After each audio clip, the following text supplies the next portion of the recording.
Hello viewers, my name is Eemaan Khalil and today I'm going to talk about economic growth.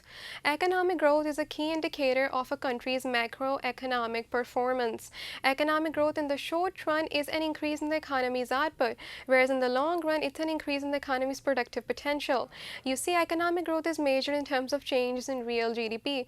The economic growth rate is a percentage change in real GDP from one period to another period, and that's usually a year. Well, real GDP is the economy's output. You see, economists like to use the word real and nominal too much. Real means adjusted for inflation and nominal means not adjusted for inflation. So real GDP gives you a better and more, like a positive outlook of a country's output and a real look. That's why we call it real GDP. Whereas nominal GDP is more misleading. Now you see, of course, there are a lot of problems in measuring real GDP, and that's the reason why governments measure their country's economic growth, GDP, GDP in terms of nominal first. You see, the thing is that, of course, some economic activity is legal, of course, and illegal also, but of course, there are lots of problems. First of all is the, undocumented workers in the economy. Then there's also some economic growth, some economic activities and on a very small scale. Some businesses don't want to register themselves because they fear those taxes, of course, and the costs of other things as well. Some employees really want their businesses to be in the informal economy because, the informal economy is that part of the economy that is not regulated, protected, or taxed by the government. So they want to shun those employment contracts. They want to shun that national minimum wage rates. So they don't actually do it. Now you see, if we get back to economic growth, it is very, very important. Economic growth and economic development were seen as the same things, but now they're more different. Economic development is much wider. It's an increase in the quality of life and welfare, whereas economic growth is more like it's limited. It's not related to people's quality of life or something like that. It's more about output, and output itself causes an increase in the quality of life. Well, you see, economic growth. Now let's move ahead. Real GDP and nominal GDP. Well, nominal GDP is a very misleading outlook of a country's economic growth, of a country's real GDP. We need a more real look of a country's GDP. So economists move all of those effects of inflation from nominal GDP, because nominal GDP is GDP at the current market prices, and so it's not adjusted for inflation. It needs to be adjusted for inflation. So we need to ensure we measure real GDP, that is GDP at constant prices, meaning prices operating in a selected year, and that selected year is usually a base year. It's given the price index of 100, and it's used, of course, all around the world in countries. Of course, their base year is, of course, different. Now, you see, it's very, very important to measure a real GDP in terms of real, because you need to get a real outlook of a country's economy, of what is happening to a country's economy, because as I said, economic growth is like a very key macroeconomic indicator of what's happening to a country's output. So economists kind of take out those effects of inflation from nominal GDP and convert it to real GDP. Well, there's a formula. It's a nominal GDP times multiplied by the price index in the base year divided by the price index in the current year, and they get that nominal and they get the real GDP.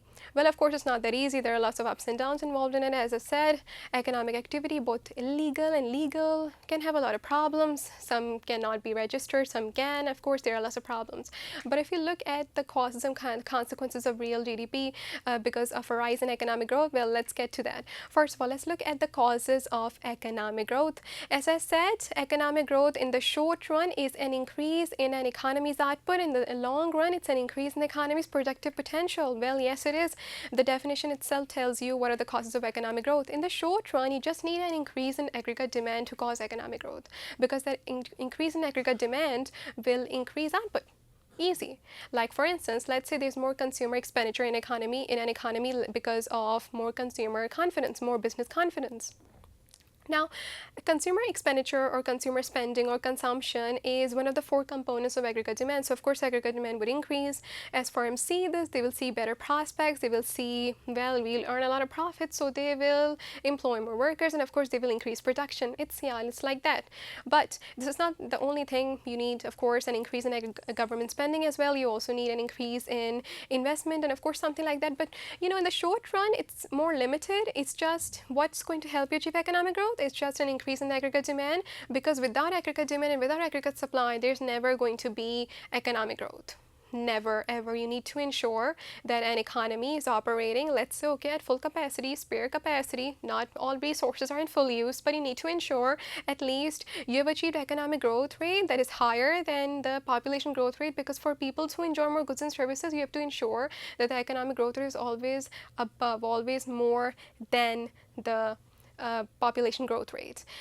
So let's look ahead to the causes of economic growth in the short run. In the short run, well, of course, it's an increase in aggregate demand, but in the long run, we need a bigger thing. We need an increase in the economy's productive potential, meaning an increase in the quality and quantity of resources. You see, factors of production or economic resources, land, labor, capital, and enterprise are very, very important for an economy's output, for an economy to achieve GDP increase. So if you look at those increases in the, you need to sustain economic growth. So in the long run, you need an increase in the economy's productive potential, an increase in quality and quantity of resources. But if that productive potential is not put into use, if it's not put to use, if it's not used effectively, efficiently, then what's the use of economic growth? What's the use of that productive potential increase? So you need to ensure you also have this increase in aggregate supply. You need to put that potential of an economy into use. You need to ensure the economy reaches its potential. So if we look at those increases in the quantity of resources, let's say they can come from net investment. Net investment is the difference between gross investment and depreciation. Firms need to purchase more capital goods, more than those needed to replace their obsolete capital goods.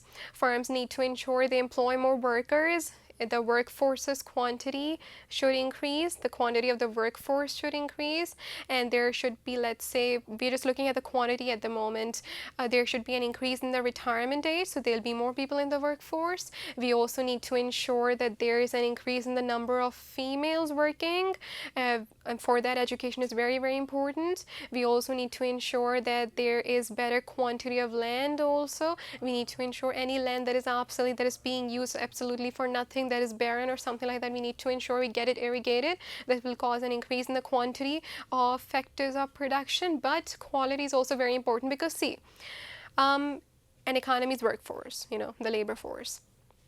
What if there's a fall in the quantity of a country's labor?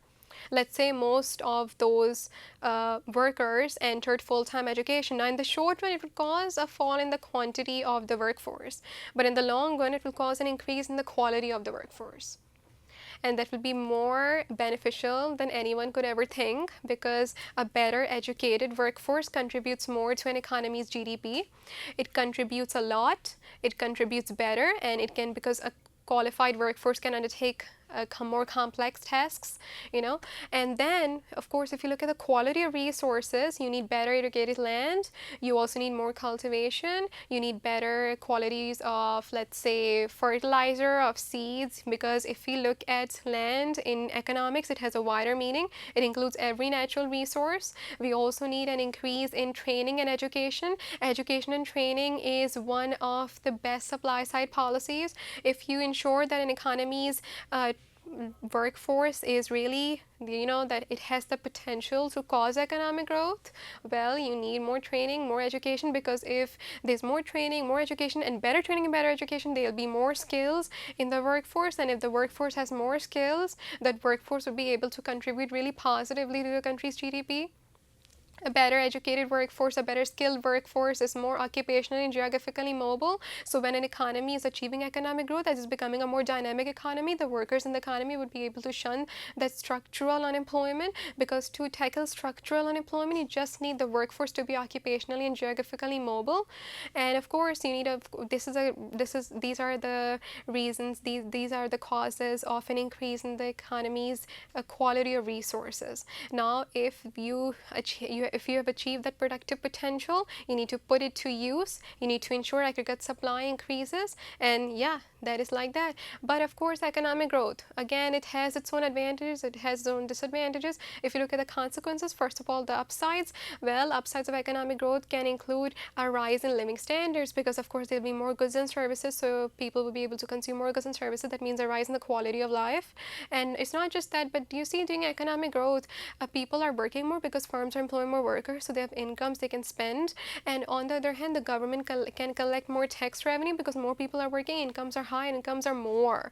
And when there's economic growth, an advantage for the government is that it can focus more on the poor, on providing them education, on providing them healthcare, and alleviating that abject absolute poverty. Because economic growth rate, of course, it has its disadvantages for high income and low income economies, but of course, for low income economies, it can really eradicate absolute poverty. So these are the advantages. Another advantage could also be employment. You see, economic growth is always accompanied by a rise in employment, and if there's more employment, there'll be low crime rates, low suicide rates. People would, of course, have more confidence in working. There'll be business confidence, there'll be consumer confidence. If you look at the disadvantages of economic growth, well, you see, economic growth always involves that opportunity cost. More resources have to be switched from something to put into other thing. Let's say more resources are switched from producing consumer goods to producing more capital goods, and this would, of course, cause a fall in the quality of life in the short run, but in the long run, it will cause a further increase in the quality of life because those capital goods will be able to produce more consumer goods and better consumer goods. Then there'll be also more pollution. There'll be a depletion in natural resources. There would be more pollution. There'll be a depletion in fish stocks, and of course more deforestation. So economic growth needs to be sustainable. Sustainable economic growth is an economic growth that doesn't endanger an economy's potential ability to grow in the future. So economic growth has its disadvantages and advantages. Now, if you look at economic growth, economies that have achieved rapid and consecutive economic growth throughout the years have become like political and economic powers. And one of those examples, of course, are China and India. China and India, they have accounted for a lot of global economic growth throughout the years. And so economic growth has been a very important key indicator of a country's macroeconomic performance. Well, that's it for now. Thank you so much for watching.